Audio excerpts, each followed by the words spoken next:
क्या कहेंगे? सबसे पहले तो आप सभी को मेरा प्रणाम। आपका चैनल के माध्यम से यही कहूंगा कि बीपीएल पार्टी जो कि 2017 में गठन हुआ था, जिस पार्टी का, उस पार्टी से मुझे टिकट मिला है भागलपुर विधानसभा से। और इस पार्टी का कार्य का एक मुख्य उद्देश्य है कि हम लोग शिक्षा समाज सेवा पे काम करते हैं। हमारा एक लक्ष्य रहा है कि लोगों को कुछ बांटने से बेहतर है उसको शिक्षा बांट दीजिए, उसको स्वरोजगार के काबिल बना दीजिए कि वो अपराध भी नहीं करेगा और वो रोजगार की तरफ बढ़ेगा, तो अपने आप जो विकास है वो और अच्छे तरीके से होगा। क्या विजन है आपका? आप एक युवा भी हैं, क्या विजन है? मेरा एक विजन, जो बेसिक टैगलाइन है, जो इस इलेक्शन में मैं लेके आगे बढ़ रहा हूँ, वो है कि शिक्षा, रोजगार और न्याय भागलपुर के हर घर तक जाए। क्या लगता है भागलपुर विधानसभा में क्या कमियां दिखी आपको और क्या आप करना चाहते हैं? एजेंडा क्या होगा, मुद्दा?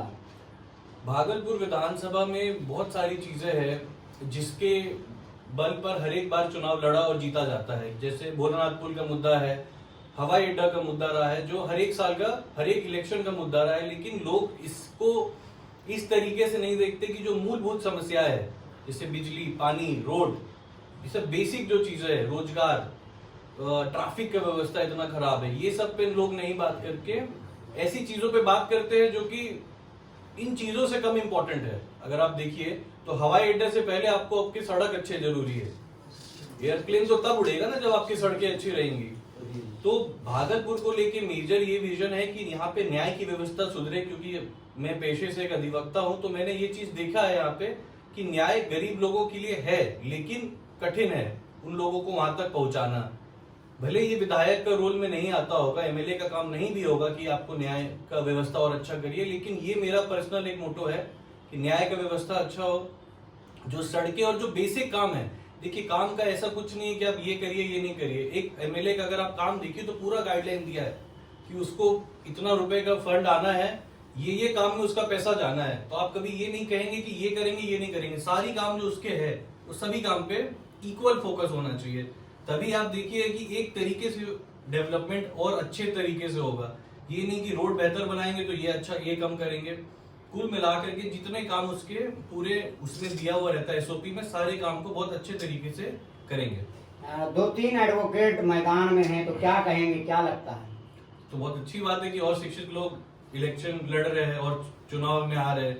एडवोकेट जैसा प्रोफेशन है कि आपको इतिहास से लेकर करंट अफेयर सब पढ़ाया जाता है, आपको आजादी के पहले की चीज भी पता है, 2025 का चीज भी पता है। तो बहुत अच्छी बात है कि और भी पढ़े लिखे अधिवक्ता लोग समाज में इस चीज में लेके आ रहे हैं, तो ये पॉजिटिव बात है, इसमें कोई नेगेटिव नहीं है। लोगों से आप अगर मिल रहे हैं या मिलने जाएंगे तो क्या, किस तरीके का बात करेंगे, क्या कहेंगे? देखिए, लोगों को सिर्फ ये नहीं बताना है कि मैं आपके पास अगर वोट मांगने, देखिए 9, 10, 12 कैंडिडेट लड़ते हैं, सब जाते हैं यही बताने की वोट हमें दे दीजिए, वोट हमें दे दीजिए, वोट हमें दे दीजिए। लोगों को ये बताना है कि आपकी समस्या क्या है। मेरा एक और विजन रहा है कि हर एक वार्ड में एक प्रॉब्लम बोर्ड बना करके देंगे, जैसा व्हाइट बोर्ड आप देखते हैं इसको स्कूल में पढ़ाता, और ये उसको प्रॉब्लम बोर्ड कह के लगा देंगे।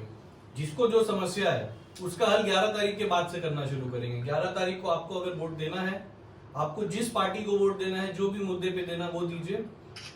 जो प्रॉब्लम बोर्ड में आप समस्याएं लिखेंगे उसको हम आपको हल करके देंगे। एक और छोटा सा चीज है कि हर आदमी एक ही चीज पे वोट मांगता है कि हम इस जाति से आते हैं, हम ये चीज आपको करा करके देंगे।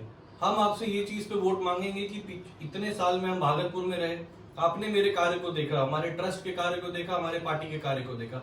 आपको अगर हमारा देखा हुआ कार्य अच्छा लगता है तो आप हमें वोट करिए, अथवा आपको जिनको भी अपना वोट देना है, क्योंकि मत गुप्तदान होता है, तो आप उस अकॉर्डिंग दीजिए।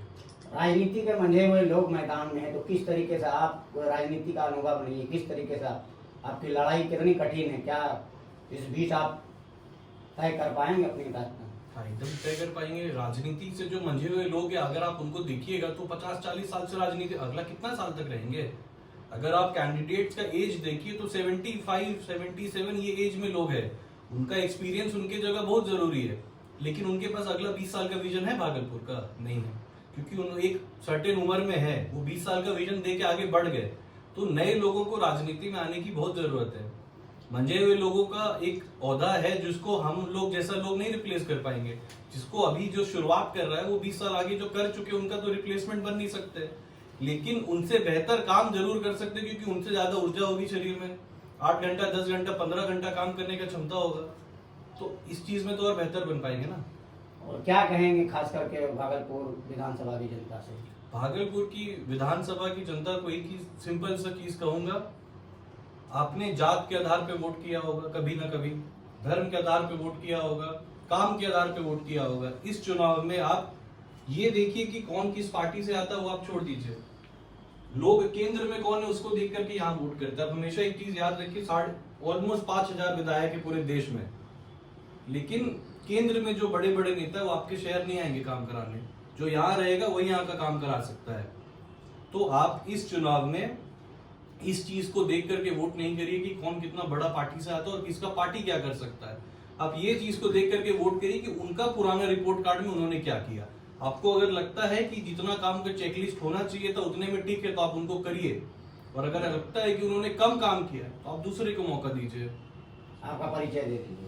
जो मेरा नाम एस.जे. वेदांत हुआ, मैं भारतीय पार्टी लोकतांत्रिक का उम्मीदवार हूँ, पेशे से अधिवक्ता हूँ, और बस बहुत बहुत धन्यवाद।